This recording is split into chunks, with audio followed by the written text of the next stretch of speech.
Have you had churches or several, church leaders come to you for training, just to teach them or to brief them on how to do counseling? Has that ever happened? Yes. Yes. So that has happened, certainly in my current church. Um, uh, Mostly, Okay. yes, I have them come to me for training about things that I know about, like um, confidentiality. Okay, because you know this as well as I do, I'm sure that churches are full of gossip. They're just full of gossip, and people have a problem, Yes. and suddenly everybody in the church knows about it. All right. Not because you told them about it, but because certain people just can't keep their mouths shut and they have to talk. Okay.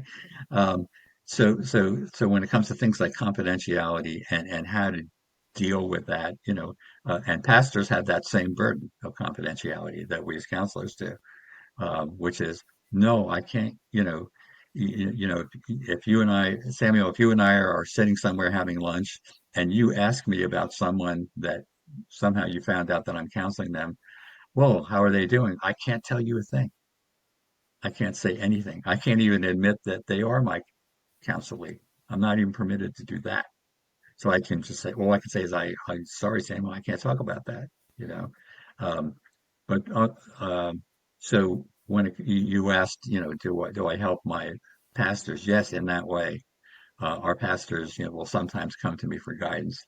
And the other thing that they'll come to me for guidance for, this is interesting. My pastor, if he were here, he'd say, you know, he's a really wonderful counselor himself.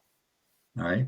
But sometimes he'll say, but I want to call Ara in because Ara understands the way the brain works. So when you're trained as a pastor, you don't get that training. You don't get the training about how the brain works and the history of how the mind works, and Wow. you don't get any of that. Um, so that's where we all have our own calling, we all have our own expertise. So sometimes the pastors will call on me for that. I'm only too happy to provide that, always remembering that confidentiality is very important. So as I say to people all the time, I know a lot of people's secrets. I really do, and I can't tell you one of them.